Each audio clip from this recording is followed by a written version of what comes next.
Welcome to D. Smith Science. I'm Derek Smith. Today we're going to be talking about metric system prefixes, scientific notation, and these charts that can be confusing to understand if you don't understand the logic behind it. So today I'm going to use 3 examples to show you how to use these charts, because I've had students come back to me in the past and say they're in an intro level chemistry or bio class, they don't know how to do these conversions. So I want to show you guys how to do this quickly.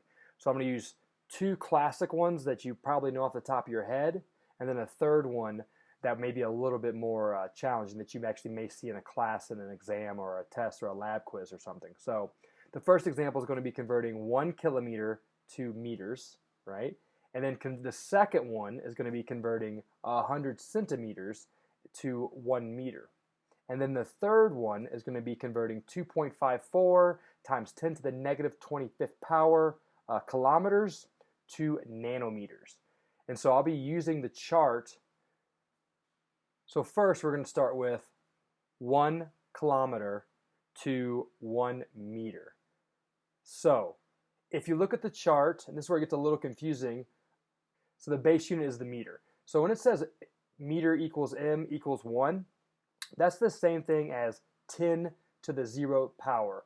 That little fact that's left on there, that's not put on there, I think really confuses students. So when you see a 1 on these charts, on these variation of charts, that basically means 10 to the 0 power.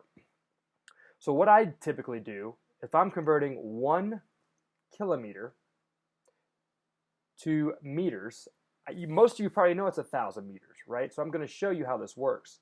So if I look at my metric prefix system, kilo, which is symbolized by K, is 10 to the 3rd power.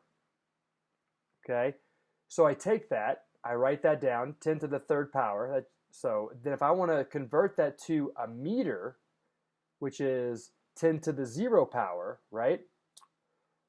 What I'm going to do is I'm going to subtract 10 to the 3rd power, subtracted from 10 to the 0th power. So what that means is when I subtract those two, I get a positive 3. All that's saying, guys, since that number is positive, that means move to the right side of the number scale. So you're going to move that decimal point 3 places to the right. So the 1 kilometer, when changed, is going to equal to 1,000 meters because I moved that over 1, 2, 3 places in the decimal point. So that's a classic example to see how this kind of works. The second example will be going the opposite direction. So we're going to go from 100 centimeters to meters. Now most of you probably are aware that there are 100 centimeters in 1 meter stick. So what we're going to do now is I'm just going to show you the logic of this and how this works. So I look at don't worry about the number given, 100 centimeters. Let's just figure out the scientific notation first. So if I look at centimeters on the chart, so centimeters is 10 to the minus 2.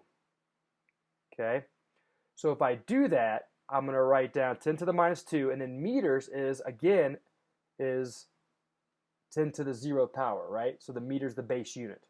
Okay, so then all I have to do is I just write 10 to the minus 2, right? And I just subtract those powers. So minus 2, negative 2, subtracted from 0 is a negative 2. So to do that, you move the decimal place 2 spots to the left. So your 100 kilometers turns into 1 meter because we're moving it to the left because we got a negative number. So those 2 examples, you probably I don't need to do that. I can do that in my head. That's the beauty of the prefix system. That's why we all should be using it, not the imperial system that America uses. So let's do a complicated example like you might see on a intro level college chemistry or biology test.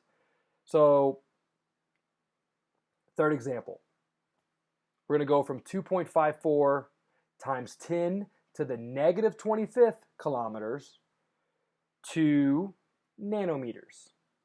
What I'm going to do is I'm going to, once again, I'm not going to worry about the given number, the 2.54 times 10 to the negative 25th right now. I'm not going to worry about that yet.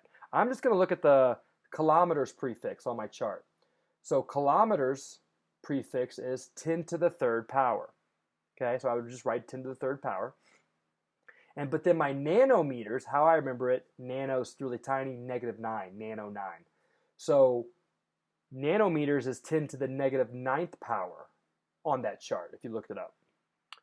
So what I would do is I would write down my first one, where I'm starting from, just to the power, 3 minus a -9. So if you do a 3 minus a -9, you get a positive 12. So what does that mean? You're going to move the decimal place 12 places to the right on that example. So the easiest way to do that is to take your, don't worry about the 2.54, that we're not talking about that number. We're talking about the scientific notation. So I take